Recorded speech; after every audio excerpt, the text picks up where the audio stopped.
Good morning, beautiful souls. Welcome. We are looking forward very much to holding hands, joining hearts, spirits and souls with not only the human aspect of healing, but we're also joining hands with the spirit world. So we're coming together for a global healing session, which should be absolutely beautiful. Please share it far and wide. This is a time of year where most people, and that's the truth, most people, Richie Allen just sent me a message and he said that in the UK only 25% of the population will be able to enjoy Christmas. So that's 75% just in one country who are going to struggle. This is why I don't like Christmas. Not that I don't like the festive cheer and people coming together with love. It's the other side I don't like, and that is the suffering, the anxiety, the pain, the emotional trauma, the depression, which I don't believe in, but it certainly feels very, very painful, and I feel that suffering. I feel it because of the way the world and the way a set of people have brought in religion and then brought in a bit like JC, the cross. It's the biggest marketing genius plan ever. The cross, I mean, it's genius. If you've got a corporation, a business, whether you call it a business that sells food or a business that sells religion, same thing, selling religion. A cross, you see a cross, it's religion, and it was the best marketing plan in the world. How better to market something than stick a cross around somebody's neck? I often say to people, when people say to me, Jesus is coming back, I says, no, he's not. He ain't coming back. And they say, why? I say, you imagine him coming back here, looking at everybody's neck with a cross. Oof, can you put that away, please? Bad memories, mate. It's a joke. Everybody takes me too bloody literal these days. I have to put up with the literal thinking person without any thought and feeling of maybe there's some jest or some... Don't jest about religion. Don't you jest about religion. Why? What are you going to do? Stone me to death? Grow up. So... just a quick shout out anyway, guys. First of all, just so you know, the office, everybody at the office and everybody who works at Bajerski.com work really hard this time of year to gift as many people who are going through the pain and suffering as possible. I just sat here thinking, can I do something with the people, that the 25% that can afford and want to gift something to somebody? Thinking maybe I do.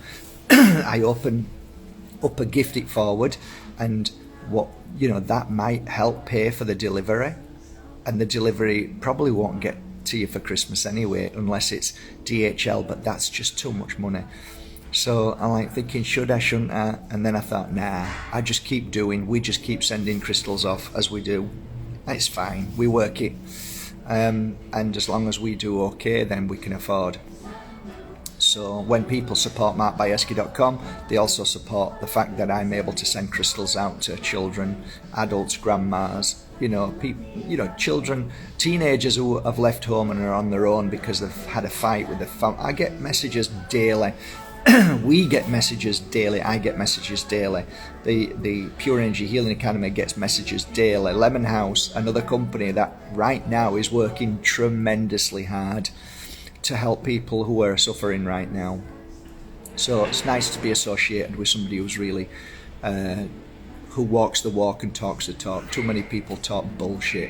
Hey, on the note of bullshit, I'd like to just, you guys probably already know, but some might not know. If you ever see somebody writing, spelling I call it, talking about I was in love with somebody and he left me, and then I went to see this person who put spells on, and we're now back together again. First of all, they can't spell for toffee, and even if they can spell, the spelling is dreadful. That's just one thing. But the second thing, if anybody understands what spells are, if anybody understands how to create this kind of thing, just go to Mark Bajerski YouTube channel and type in the most popular video. Scroll down, and I think it's the third or fourth video that talks about voodoo, spells, witchcraft. Okay, so nobody in this world can change or influence two people who are come together and separated. Nobody can influence that. No person in this world has the power to influence that.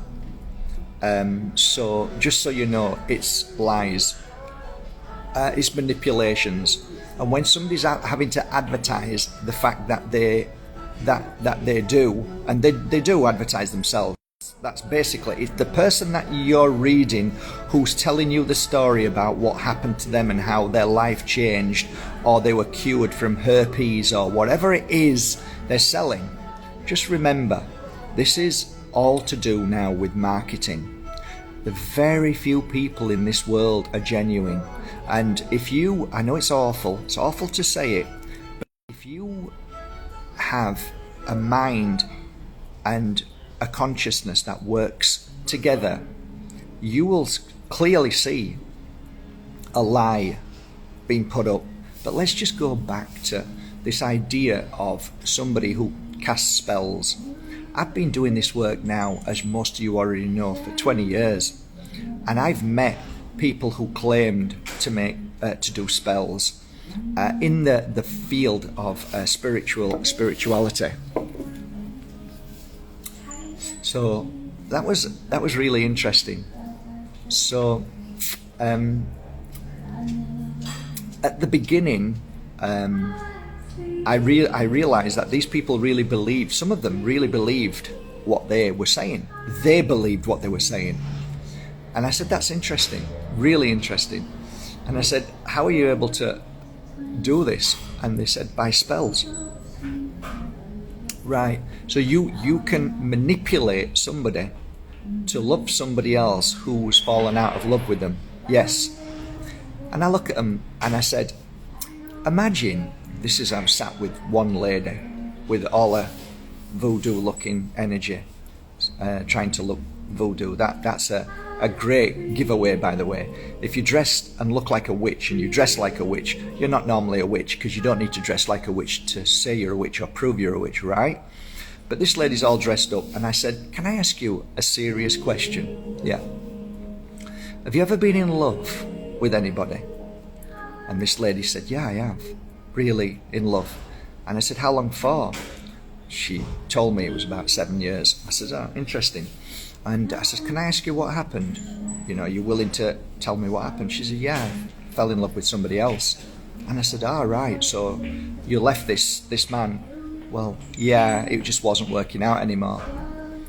And then I said, how would you like it if I manipulated you to fall back in love with your ex?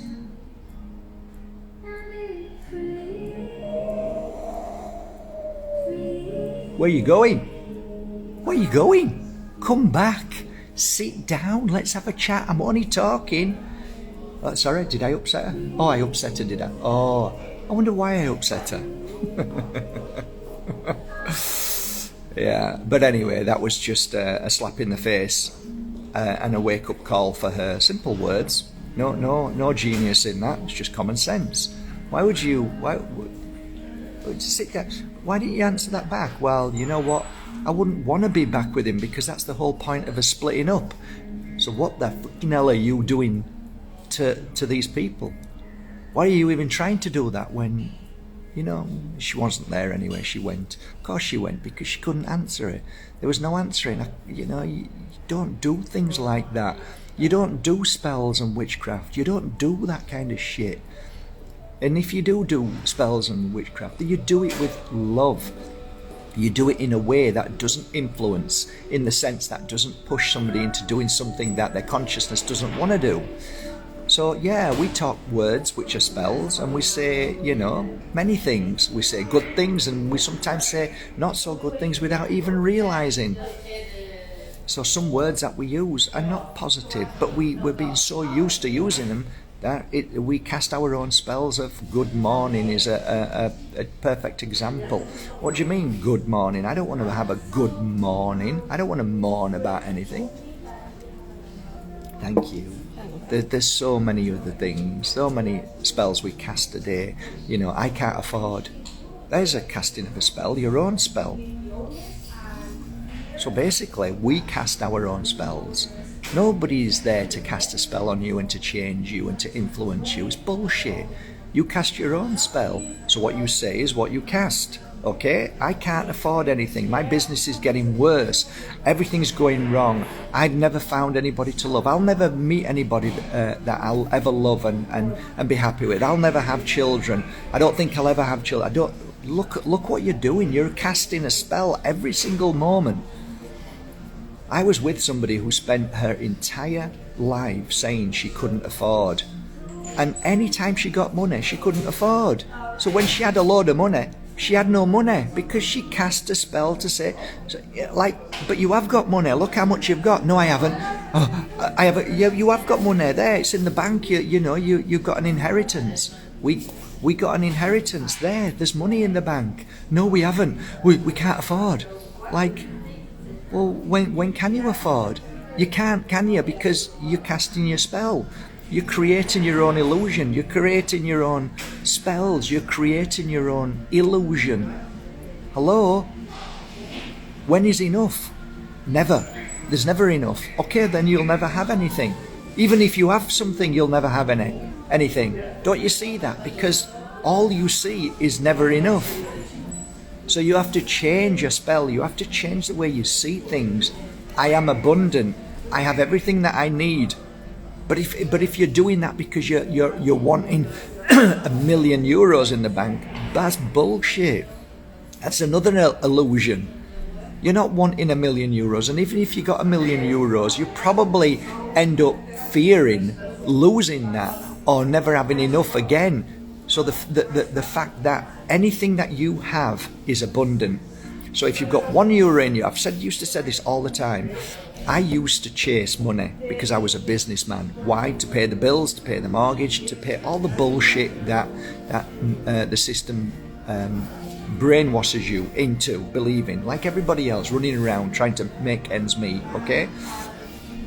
The day I dropped that illusion from walking a path of spirituality, meaning that this table doesn't mean anything.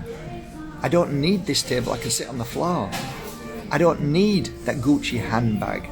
I don't need the man bag. I don't need the fancy Nike pumps. I just get normal pumps, and I'm happy with normal pumps. I don't need brand names. I don't need anything. When you realize you don't need anything, then you don't need €500 in your pocket to go out to feel strong and powerful. Really, is that how you value yourself? Is that how you measure your worth? By how much you've got in your wallet or your purse? Do you really believe that makes you happy? And that, okay, it might pay for food, and it might help with certain things. That's fine. I understand that. Basic things, we need it to survive. But if you value yourself over the amount of money you have in your bank, then you are valuing yourself in a lie, in an illusion. It's a delusion, and it's a slippery slope. I used to say on my videos years ago, I am happy with €1 in my pocket. Why? Because the €1 in Mias Pueblo would buy me a coffee, and that's it. Just a coffee is fine. I'm happy with a coffee in the morning. I didn't mean that it was the coffee and I had €1 to buy a coffee, because I could make a coffee and I'd be happy. What I'm saying is, it's relevant to you, to your conversation. So what is your conversation with regards to money? So for me, the less I value money as the most important thing in my life, the more money came in. Work that out. The more I said it doesn't matter, it's okay, everything will be. in my business. And it was a business. I did my work, but I had to charge because I had to pay for everything, like the mortgage and the house and the unit. So it was a business if people to look at it like that, but I never treat it like a business. I took that out away, and I used to say, look, I'm not interested in that. I'm interested in what I'm doing, because what I'm doing is more important than money and business. People will always argue and say, yeah, but if you didn't make any money, you wouldn't be able to do what you're doing. Right, but I didn't focus my energy on money and monetary value. I focused it on helping people. So the more I helped people, the more money came in, and that was a secondary thought. So at the end of the day, when I'd finished, I didn't say how much money have I made. I just used to take the money and say thank you very much and give it to my wife and just give her the money. And that was it. I'd keep some money if I got excited and I saw a Moldavite that I wanted and it was a fortune. Then I'd just continue to work as I would do, save the money up till I could afford a Moldavite, which might have been 150 euros, which was a lot of money to me then, a lot. But you know what? It didn't matter. I didn't think about the value of the Moldavite. I just knew that if I just keep working, keep going and enjoying myself and doing the work that I do, that I enjoy doing, everything will be there. Most of us work to pay. Most of us work for money. I used to work for love. I used to work for the work itself. I used to give readings and healings. I used to go into houses and cleanse and clear them. That wasn't work. It was like, the first time in my life I found something that I enjoyed doing, then you never work a single day in your life thereafter. And then you thought, oh, well, you're not working. Well, no, not really. Well, you're getting money, it's coming in. Yeah, but it's not really like work. It's just so beautiful. And I don't look at the money. The money comes if it comes. If it doesn't, it doesn't. I don't value my hour work in the sense that you owe me 120 euros for that hour, like I used to charge, 40, then 60, then 70, then 80, and then when I finished I was charging 120. And the reason why is because I got a bigger place and I was growing, and my time was I charge for my time, not for my gift. This is one of the things that I used to say.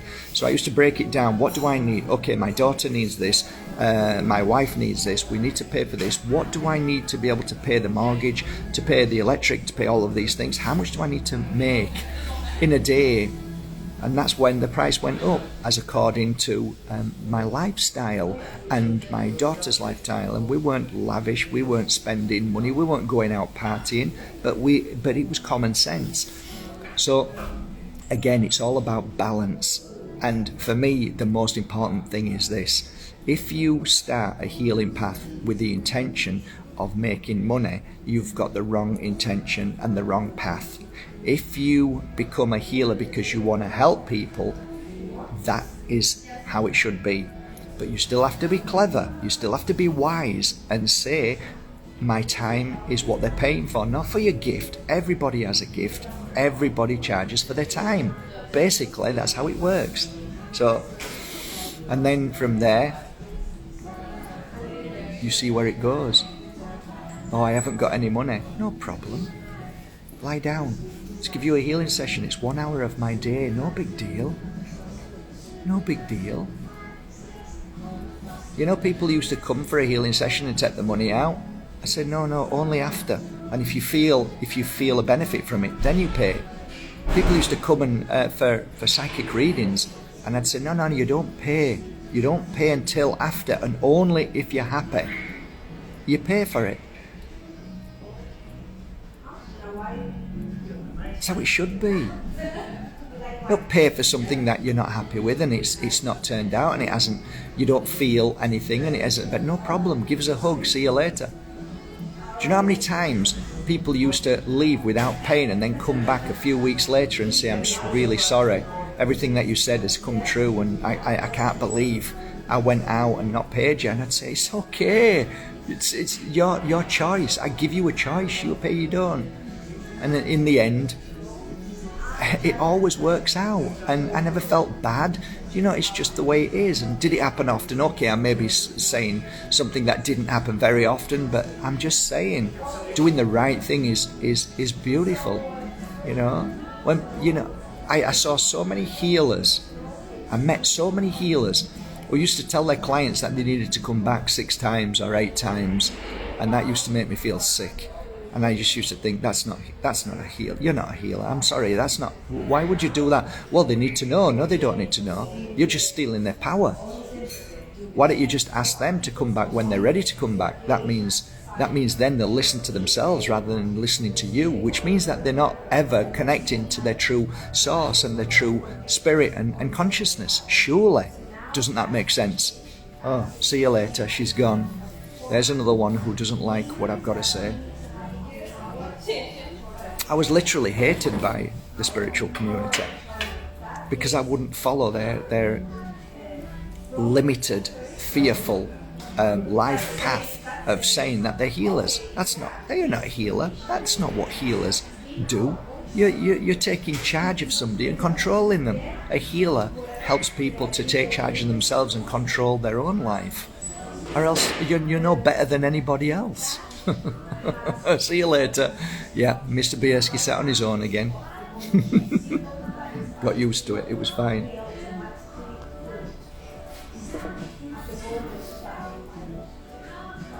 In my academy, I had a room when you walked in the door. Crystals were everywhere. And there was a young couple. They were only about 22, a boy and a girl, and I used to open my academy out for healing nights. So the middle room was where everybody sat, and I used to stand up and give a talk and then healing. It was beautiful, bloody beautiful. So I always used to say only 18 people because there's 18 chairs, but there'd always be 5 or 6 or 7 just come, say, is it okay if I come? Okay, we'll try and get some more chairs. Closer to Christmas, it was like 2 rooms. I had to use 2 rooms, which means I used to go from one room, open the curtains and go into the other room and try and talk to two sets of people. There was this young couple, and every time they came, they always stole some crystals, always. And I never got upset. I mean, they needed the crystals, right? I mean, you'd steal money, I understand you're a thief, but you're stealing crystals. It's like, well, they need it, of course. Anyway, one day, like I said, they were both stood there after the beautiful night of healing. I said to them both, listen, you two, can I just ask you something? Yeah. If you ever need a crystal from me, just ask, and I'll give it you as a gift anytime, and then we'll all feel better. They never came back.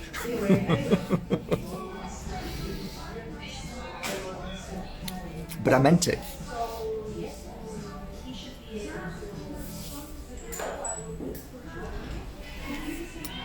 Don't fall for people, right? Don't fall for people who tell you that they can fix you and help you with love, and don't fall for it, guys. Just don't fall for it.